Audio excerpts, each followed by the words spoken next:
Hello, everyone, and welcome to the Course of World History. I am your host, Mr. Samuelson, and today we are digging into the Russian Revolution. Specifically, we'll be looking at why the communists were successful in the Russian Revolution. So let's take this all the way back and look at some background here. Russia had really been demoralized and humiliated in that Russo-Japanese war that we looked at in 1905. So they were not in a great position going into this war. On top of that, industry was poorly developed and the military lacked supplies. Russia was not really ready for a conflict of this scale. It was so bad even that soldiers were marching off to war without proper weapons. And when asked what they were supposed to do, they were told to take up the weapons of their fallen comrades. That is, once somebody else in their army had been shot and killed, pick up their weapon, and now you have something to fight with. This is not a positive message to send to an army on their way to a major war. On top of this, to compound all the difficulties, was the fact that Czar Nicholas II had a much higher opinion of himself than was truly warranted. He was not well trained in the arts of warfare, but he decided to take overall charge of the war from his generals and step up and lead the Russian war efforts himself. This is Czar Nicholas II right here. The war did not go well for Russia, not at all. And in their 2.5 years of engagement in the war, they faced 7 million casualties under the leadership of Nicholas II. So, upheaval is beginning, and it is, felt on the war front, but also at home. While the Tsar is off making a mess of the war, his wife Alexandra is ruling at home. Now, Alexandra takes on an advisor, a monk and a healer known as Rasputin. We see Rasputin's image right here. Now, Rasputin was something of a healer and had gone around saying he could heal certain people of illnesses and cure them and make them whole again. And Alexandra and Nicholas had a sick son. Their son had hemophilia, a blood disease where if he gets cut, his blood would not clot, and he would just keep bleeding, and he could very easily die of this. Somehow, Rasputin's presence, his healing, would stop the bleeding of their son. And because he had this power, this ability to stop the bleeding of their son, Alexandra believed that he was sent to guide them in all other ways, and he became this advisor to her and had a hand in domestic policy in Russia because he was so trusted by the empress. Thing is, he was hated by everybody else. He was hated by people who had earned their position, who disagreed with his opinions, his positions. He was guiding the empire in a direction that many people did not like. And so his assassination was organized.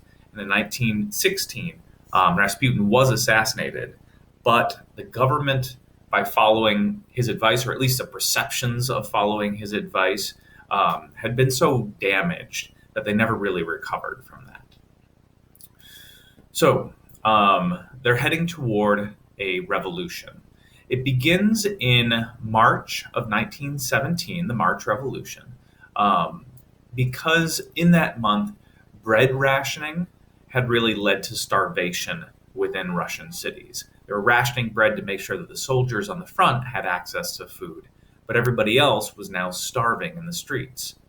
So in March, 10,000 women organize and begin a march in Petrograd. Now, Petrograd is St. Petersburg. It was renamed Petrograd during this period. It will be renamed Leningrad for a little while before it goes back to St. Petersburg. Just understand they're all the same city. So Petrograd, capital, sees this general strike. So the march of these 10,000 women escalates into a general strike where people across a wide range of industries simply refuse to work. Now, Czar Nicholas sees this as a huge problem. If nobody's working, then weapons aren't being made, food isn't being sent out to his soldiers. So Nicholas's response to this is to order soldiers to fire their weapons at protesters. That is to break up the protest by any means necessary. And this begins in some places, and protesters are shot.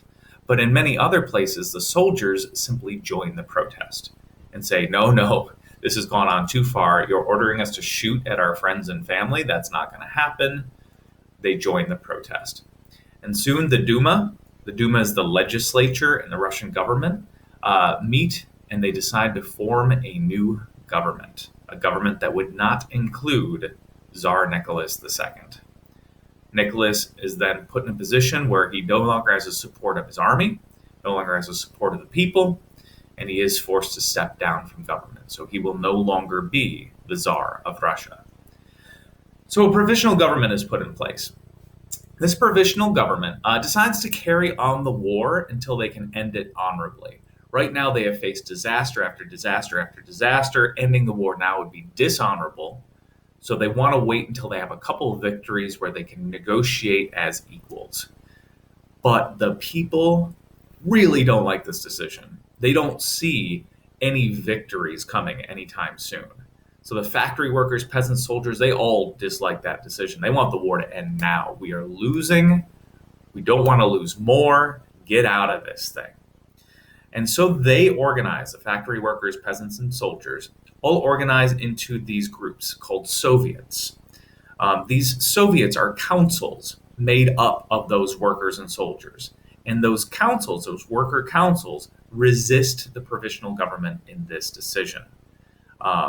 Largely, the Soviets will represent socialist desires for the lower class, so that is some redistribution of wealth and better treatment for the poor to make sure that people are taken care of. So we're in this transition period now in Russia of moving from the czars to the communists. The Soviets throw their support to a political party known as the Russian Social Democrats. This political party was led by a faction within it. So Russian Social Democrats is a big party. This Bolshevik faction within the Russian Social Democrats really seizes control of that party to push their ideas of reforms. Now, the leader of the Bolsheviks, a faction within this party, is a Marxist socialist named Vladimir Ilyich Lenin. Now, Marxist socialist is following from the ideas of Karl Marx, who I know you study in economics, and he's kind of the guy who came up with the ideas of communism. Vladimir Ilyich Lenin wants to apply those ideas toward a socialist government in Russia. So Lenin is going to lead the Bolsheviks as they try to create this new communist Russia. So let's look a little bit more at Lenin and these Bolsheviks. Lenin had been exiled from Russia in 1900. He'd been kicked out for being a little too revolutionary and spent most of 1900 to 1917 out of the country, including a good chunk of that in Germany. Now, Lenin, with the help of the German government during World War I, returns to Russia. The Germans do not want him in Germany anymore. They see that sending him to Russia could destabilize their enemy. So they say, oh, yeah, go home. We'll help you get home. Once in home, his Bolsheviks organize and oppose the provisional government. And they promise that if they are put in charge, that they can end the war. They'll end the war as soon as possible and redistribute wealth to the people. So no more fighting, no more death, and you get richer. Support the Bolsheviks. That's the idea behind Lenin. Now, in order to achieve this goal, Lenin is not shy about the need to sometimes use violence to achieve these goals. So in this, he is like many other revolutionaries. So the Bolsheviks will seize power.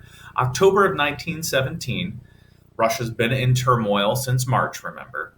The Bolsheviks now hold a majority in Petrograd and Moscow Soviets. So again, the Soviets are the organizations of workers. Now the Bolsheviks have convinced enough people in those organizations to follow the lead of the Bolshevik leaders, that is Lenin, and this fellow right here, Leon Trotsky. Trotsky is the head of the Petrograd Soviet, so he is the top Bolshevik in the capital city of Russia. And on the night of November 6th, he chooses this moment to seize power from the Provisional Government. They storm the government and take control of it.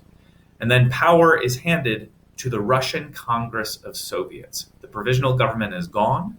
The Russian Congress of Soviets is going to replace that.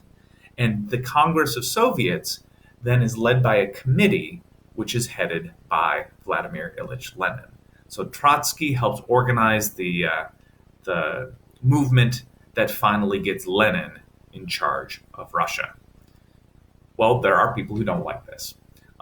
Now, Lenin at this time does rename the Bolsheviks into the Communist Party.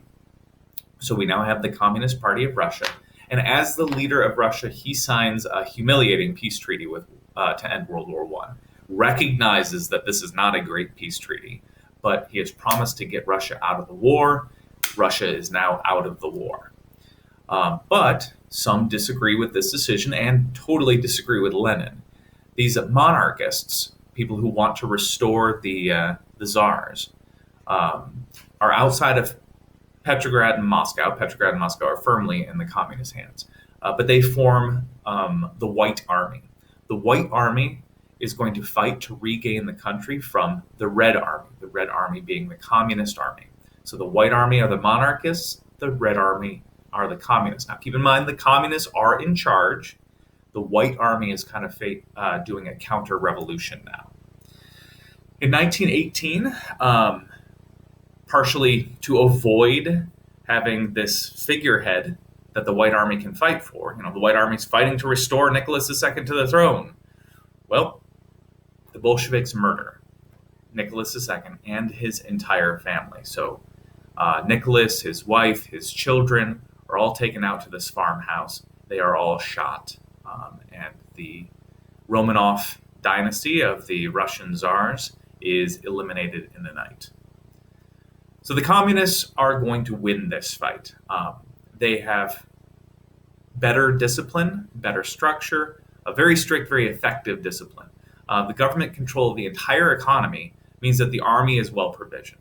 Government controls everything, all factors of production. The Soviets are in control of food supply. The army gets well provisioned. So in the Civil War, the communists are going to really outmatch the White Army. The White Army is also disunited in this struggle. There are monarchists in it. There are also democratic Republicans in it who just oppose communism, but they themselves are in tension with the monarchists. They can't get it together. They can't pull any major victories together outside of Kiev. They take the city of Kiev. But they're losing. So they call for foreign assistance. And as World War I is wound down, 100,000 British, American, French, and Japanese soldiers come to the aid of the White Army. They say, all right, let's help restore the monarchy in Russia. Let's get the Czars back in charge. The problem is the fact that the monarchy needs foreign support means that that new monarchy would be beholden to foreign powers. The people of Russia are really opposed to this. So in all irony, it is the addition of 100,000 soldiers to the White Army that leads to the White Army's ultimate complete defeat. The people of Russia do not support the White Army if the White Army needs foreign help. So people rush to support the communists, and the communists clean up in the end of this war. All right, that is all that we've got for today. I do hope that you learned something and enjoyed this lesson. I'll see you next time. Farewell.